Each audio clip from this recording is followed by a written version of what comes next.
Work? It just says work, question mark. Oh. Show me the connection between... Yeah, so when you work that matrix out, one thing I want to make sure is that you can reinterpret that back into equations.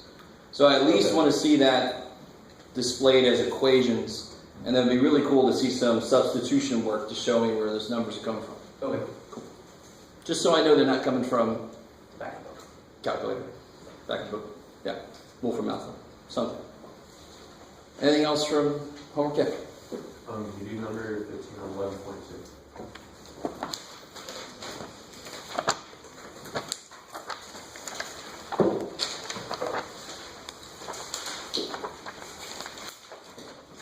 See 15. So 15 is going to be gross numbers. You can tell right from the beginning because there's nothing in there that's really squares. Before I do anything, how do I know this thing, what shape this thing is in, besides the fact that I'm in that? It's kind of a major giveaway that I'm in the ellipse section. But if you saw this on, I don't know, some final, and it was in the middle of all these other things, and it said just identify what shape it is, don't do any work, why do you know this is an ellipse? Because it's x squared plus y squared, but x and y aren't equal. Yeah, the coefficients are not equal. All right, so that kind of tells you, it kind of makes sense that the graph should be not symmetric. All right, so somehow the x direction or the y direction should be larger. It's that squished thing. And why is this not in the right form? What's kind of like there that's not supposed to be there? The 3. Cool, I love it. So this one's gross because 2 reasons. I'm not going to add nice square numbers. So when I try to figure out A and B, they're not going to be nice. And secondly, something we're about to recognize here in a minute. So if I divide by 3, because there's supposed to be a 1 here, I'm still not quite in the way I need to be. There's still something not quite there for me to see everything. What's not supposed to be where it is still? The 2/3. Not the 2/3, but the 2. 2. Right? Could you divide it by 3/2? How do you flip this guy down? In fact, think about it like this. If x squared is being multiplied by 2/3, that means that x squared is being divided by, and this might be what you're saying. 3/2. You can think of it like multiplying top and bottom by 3/2. Yeah. I like it. So I'll take that back. That was beautiful. Or you can just think it's right now 2/3 times x squared, so it'll be x squared divided by the reciprocal. We know that old thing. Divide by a fraction means multiply by its reciprocal. I'm just doing that in reverse. Cool? Now why the hell did I have to do that? Yeah, it's not in the right place. It's supposed to be an x squared over something and a y squared over something. And then I can see what the a squared and the b squared is. It's just, this happens so often in mathematics. We have a form, and we actually proved this form. We started from the definition of ellipse. And then we painstakingly watched me go through the crap of where is this leading us. Start with the definition. What kind of an equation pops out? So often in mathematics, we get a form for something,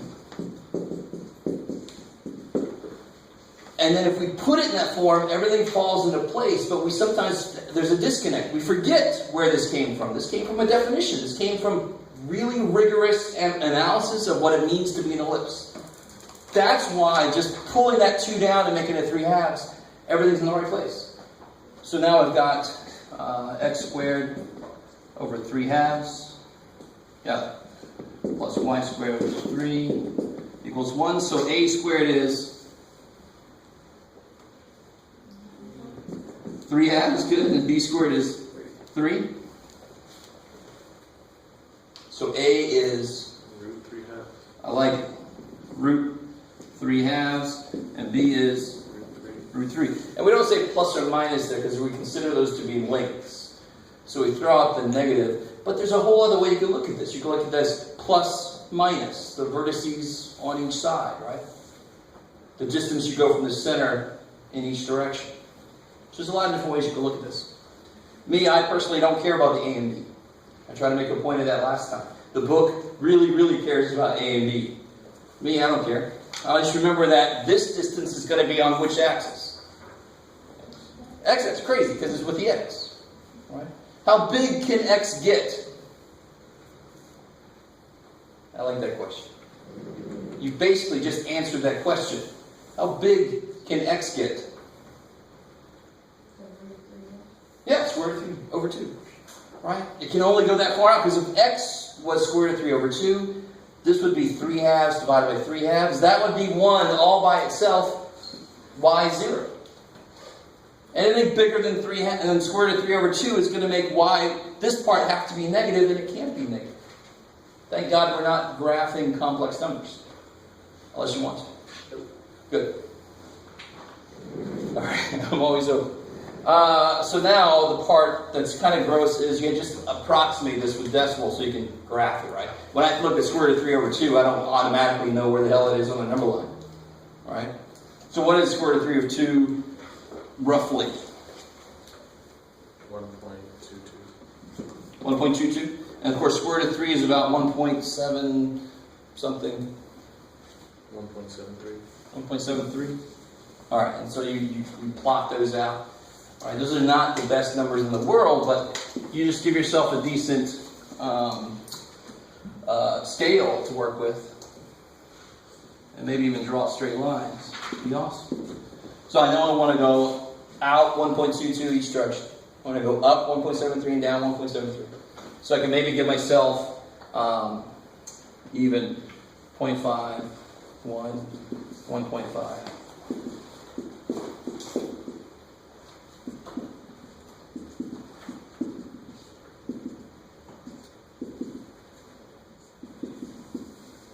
Scale always sucks, but oh, you get the idea. And now you can find your 1.22 a little bit easier. That's on the x-axis. 1.22, 1.22 negative, and then 1.73. Just take a look a little bit. That's going to be 0.25 in the middle. So 1.73 is going to be about right there. About right there. And now you fill in your ellipse, right? You can certainly make your scale whatever you want to on each axis. Make this thing fit. Is that cool? Yeah. And you probably want to see me attempt an ellipse again. Oh yeah. Just make that big. And it's had a rough life, so give it a break. Good question. It gets a little gross in there, but you still just apply the process. What gets a little weird is when you get stuff like that, but you just write the reciprocal on the bottom and then attack it with the square root. That's going to be your links. How do I find the focus or the foci? B squared minus C squared. C squared equals B squared minus A squared. Yeah, for an ellipse, it's plus, so its focus equation is going to have a minus, and you basically just always take this big one minus the small one. In this case, it'll be B squared minus A squared. The book forces it to always be A squared minus B squared. I desperately hope you understand why that's not a big deal at all. That's completely arbitrary. You guys somewhat understand that? Maybe, hopefully. All right, doesn't matter. As long as I remember it's big minus small, so I don't get complex foci. Yeah, it's horrible to get complex foci in your ellipse. I would ask. So then this will be, C will be the square root of 1.5. Yeah, which is, Like that. it's the same thing as this one.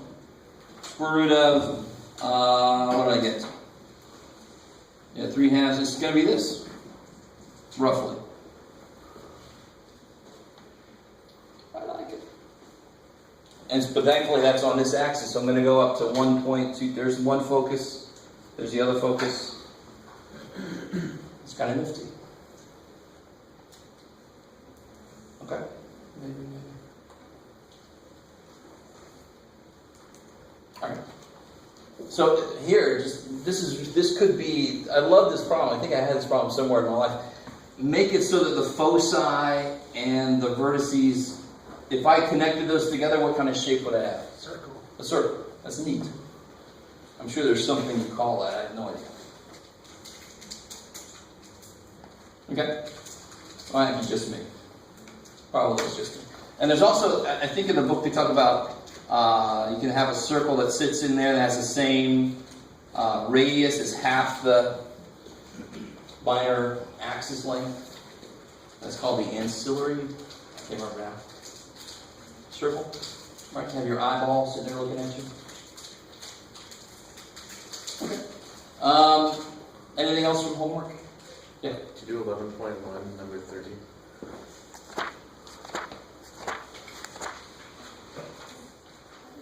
Good. All right. There's a certain kind of question that I desperately wait for. And if I don't get it, I get worried that the homework is not being done. So these problems, every one of these sections has a problem that says, find an equation of the blank that does the following stuff. Right? If you think back, you had problems like that back in algebra, but then you were only talking about lines. Now that stuff seems easy. Find the equation of the line that's perpendicular to this other line that has this, goes through this point. Remember that kind of problem? So this somehow might be something like that.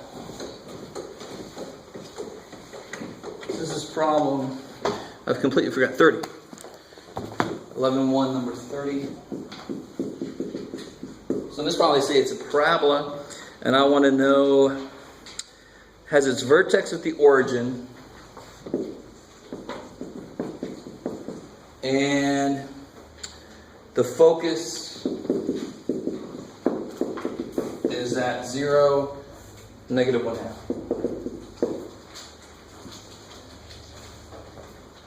Now remember, the idea of parabolas, if I have one like this, it's the collection of all the points that are equidistant from a focus and a directrix. Remember that? The focus is, in this case, it would be 0p. Is that cool? And that's on page, well, that's on the handout too. Page 725. So what does this here tell me right there already? What do I know just from that? Yeah, I know P is... in fact, what does the negative really tell me in general, do you think? If the focus is, if the vertex is at 0, 0, the focus is at 0, negative 1/2, the parabola must be opening down. Cool, and that'll kind of come out. And the formula for this is that two, right? So the only thing I really need to know to get the formula for a parabola is either what's its focus or what's its directrix. I just got to know what P is. All right. Now here I know it's opening down in this case, because the focus is on the y-axis. If the focus was on the x-axis, it would open left or right. And what's the main difference for those equations if it opens left or right? This one is x squared equals 4py. This one would be, yeah, y squared equals 4px.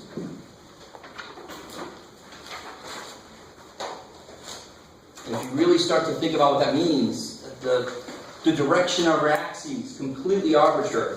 I could have called this one x and this one y. Who cares? Our entire system would have been turned around. Slope would have been run over rise. Ooh. It's kind of arbitrary, really. Right? So this is just saying, if I turn the whole damn thing around, well, I just turn the whole damn thing around. So don't like that. We're not used to that kind of thing, but don't let that be a big problem. It's all the same. It's all the same idea. What's the equation of this directrix going to be now? I like it x equals because it's going to be vertical line. The focus will be at 0. Get out of there. P0. It'll be on the x-axis, not the y-axis. Not a big deal. Okay. So just to finish this one out before I get too far away. X squared equals 4 times the p we just figured out. So x squared equals negative 2y.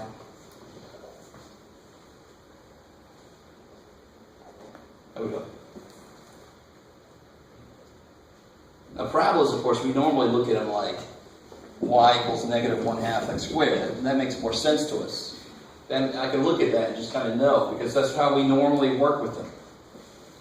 My main focus will not be parabolas using directrix and focus, because that's actually not used a ton in mathematics. It's used some in astronomy and stuff when you're talking about the mirrors. Remember we talked a little bit about that in the focal point. So if you want to construct something that's got a focal point in the right place, you want to use this kind of setup. Okay.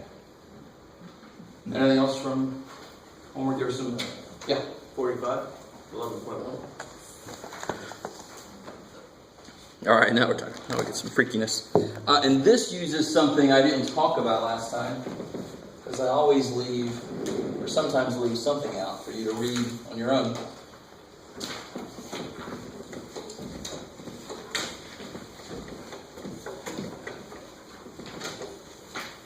So this one, let's see, 45. This is still 11.1. So it gives us a parabola, open it back here, and it tells me that this distance, here's the focus, and it tells me this is 3/2. And supposedly that's also the same length. We'll go with that. That's the focus. So did anybody run across, and so that's not telling me P directly. Right? I have no idea where that point is. I know that it's 3/2 away from the top part of the parabola, 3/2 away from the bottom. But did anyone run into anything that would help us out with this problem? Maybe look at this problem and say, I think I'll do the next one. Maybe he'll miss that I skipped that one. Nobody found anything to help them? Well, let's take a look right now. You see anything that will help you with this problem?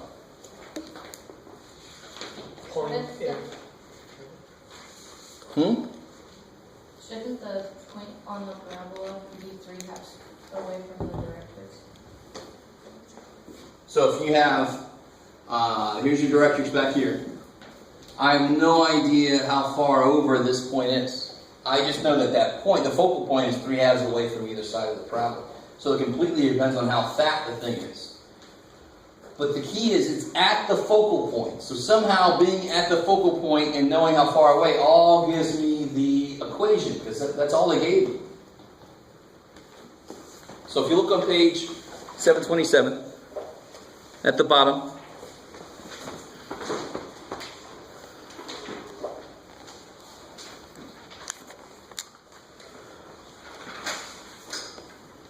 you'll see it talks about something called the latus rectum. Right? Sounds like we're in human anatomy, physiology class, but we're not. Its length is the focal diameter of the parabola.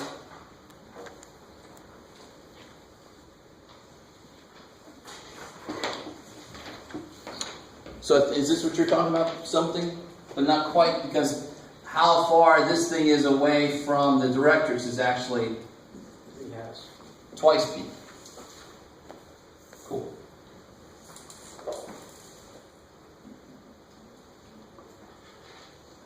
So how does that help me then?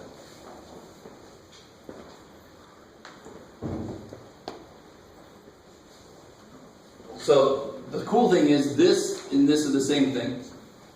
So when I'm at the focal point, the width, half the width of this parabola, right at the focal point, is going to be equal to the distance away. It's going to be twice P.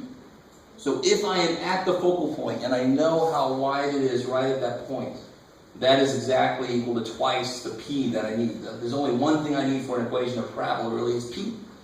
So now that I know 3/2 is twice P, and I know that because I know the focal diameter. I can figure out what P is, and once I got P, I got the equation of the parabola. Right? So here P is what? 3/4. And so my parabola, what's the equation of the parabola now, considering how it's facing?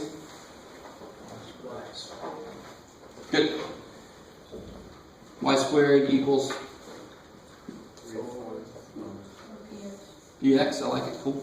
All right, so it's got to be y squared equals x instead of y equals x squared, since it's pointing left to right. And I just plug the p in there. You got it. So y squared equals 3x. Yep. Cool. So every now and again, I like to leave something out, and it's in the reading. So if I don't get any questions on it, I get a little worried. Because I'm like, I doubt everybody's found that. Let's get some kind of question on it. It's the bottom page 727 if you want to look through that. Okay. So anything else from... We do 54 on the same. 54.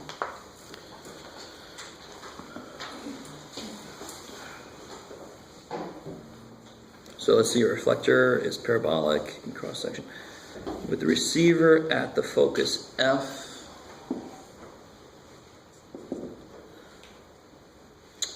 Oh, this gets kind of tricky. Okay, so this is 20 feet across, and they tell me that this is 1 foot. Like that. Of course, I have a much better picture of it, page 731.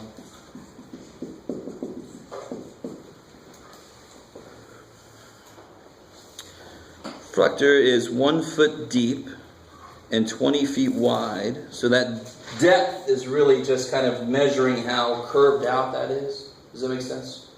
From where it would hit the ground up to the top part of the curve. Is that cool? Okay. So I would put, here's my x-axis, here's my y-axis. So that's at the vertex. My focus is way the hell up there, right? And do they give us any more information? Let's see, blah, blah, blah. How far is the receiver from the vertex? So what they want to know is, what is that focal length?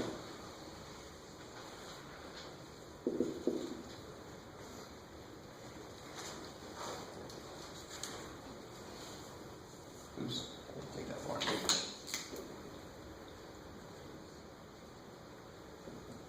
So it's 1 foot from the base of the parabola up to how far it curves. Now, of course, mathematically, we say it keeps going.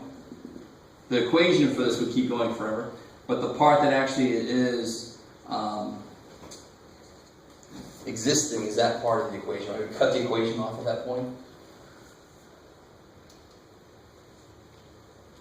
So what can I do here? What's good is anything good about that 20 feet? I mean, that's the part that might help us out the most.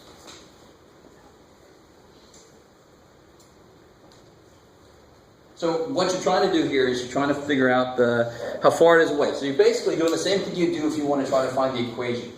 Because the one thing I want to find when I try to find the equation is what P is. So is there another way to find, and I know what's the equation going to look like. What's the form of the equation going to be? X squared is 4p1. I love it. So in a sense, I have 3 unknowns at the moment. I have X, P, and Y. Right? But I know something about, I'm trying to think of how to say this without giving it away. So can you guys, let me try to draw this again. So here's the situation. Here's the satellite dish. Here's the focal point. The receiver's right there. I know this is 1.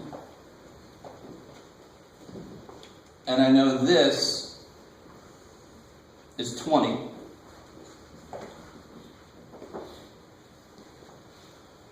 Can you, well, I guess I just have to say it directly, and then I'm not going to do any more work on this. I'm going to let you guys finish it off. Yeah. Well, you could at least figure out. Well, I don't know how much this would help you, but if you're looking at a 20-foot section, you know that like if you arbitrarily set the x-axis in the middle, it's going to be 10 feet on either side, and then you can just see. Kick ass. All right, we're getting somewhere. And then this is 10 feet. And then that one's just 1, so you can just see where your graph is at 10 and 1, and that'll give you your either ends of where the mirror actually ends. Okay, cool. Now put that together somehow. Now I know a lot of you guys are like, wow, you cut that in half. Way to go. But that was a key part. What now you got this physically existing, and then I put on top of it a grid, right? A coordinate axis grid. So what is this? Mathematically, graphically. 10. Yes. So I know that this function goes through the point 10, 1. Now, believe it or not, that's huge. Because I know it's supposed to look like this. So I don't know what P is, but I do know what... He's put in salt. I do know what X and Y are. You kind of with me? Now, if it's at the origin, I always know 0, 0, but 0 is stupid because 0 equals 0 doesn't tell me shit.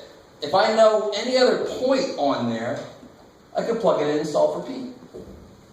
Gave it away. Shit. I didn't want to take that too far.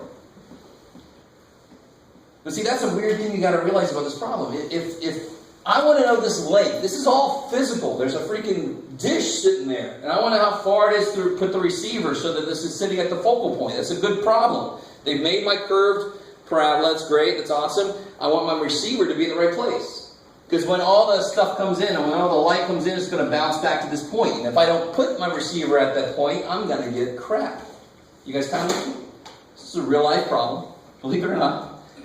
So what I got to realize is, even though I have these physical things laying around, I can put a grid over top of it and start talking about it like points, a collection of points. That's what math does. Yeah. So we just set it up as 10 squared equals Yeah. 4p1. Right. And solve for P. Yeah. And you get a really nice value for P. Then it becomes almost too easy. So when you look at that problem, you're like, holy shit, how am I going to do this? And if you just start to... I'm not sure how to... If you know that it's going to be a question about finding the equation, well, equations relate directly to the graphs of the thing. So I have the graph of it, I just got to overlay the fact that it's on a coordinate axis. Now, why did I put it the way I did? I could have put that anywhere I wanted to, but of course I'm going to put the vertex right at 0, 0 to make my job a lot easier, right? And it's completely up to me how I do this. If I find the equation of this with the vertex here at 0, 0, then that length is going to be exactly P. That kicks ass. That's what they're asking me for. Okay, maybe. That was a hard one, because you're kind of like, how do I make that connection between the physical, there it is, and the how I get that length? How do I make that connection? You actually have to draw a graph and think about it in terms of points.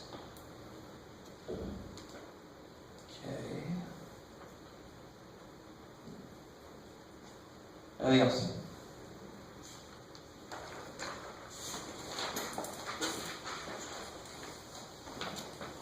Okay. So I just want to point out in section 11.2 and 11.3, I think they're both around number 30 something. Yeah, around number 30 something. They start with the find an equation for the ellipse, find an equation for the hyperbola. That does this stuff, right? So sometimes you can do that without thinking about it graphically, but sometimes you might actually have to think about it, using points that they give you and plugging it in and making systems of equations possibly. Okay, maybe. And real quick, while we're on this, last thing I'll say about this. Remember those problems where you had to find the equation of the line that went through 1, 7 and went through -2, what you got, Jeff? 10, sure. Right? Find the equation of the line that goes to those 2 points. You with me? So I know the line's supposed to look like this. So if we think about it more like what we just did, I've got information. Let me use it. Here I can put 7 equals m times 1 plus b. And then I can put 10 equals m times -2 plus b. System of equations, right? And of course, one of the nicest equations in algebra is m equals y2 minus y1 over x. I mean, everybody knows that. Nobody really has too much of a problem with that, except sometimes switching it the wrong way. But this is pretty damn easy too. This system, I get 7 equals m plus b, 10 equals -2m plus b. I could subtract them and kill the b's. You see what I'm saying? So that idea helps with a lot of this. It's pretty much exactly what we just did, except I didn't need nearly as much information. I just get the p directly.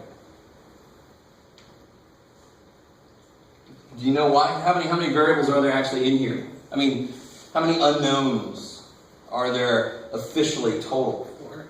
There's like 4, right? X and Y are kind of different unknowns because they're things I can ascribe values to. M and B are like my true unknowns, but I have 4 things I can plug stuff in for, right? So of course I'm going to have a little more. Here I only had 3 things I didn't know. So that's why I only had to use 1 point plug in and I could figure out P directly, right? Maybe. Okay. Anything else from homework? All right, I've been talking too much, as many of you often probably want to say. I'm going to have you guys work on some group work if you want to. You could be a group of one, right? That's fine. If you don't want to work with others. I want this turned in, so if you use any scrap paper, just turn that in too.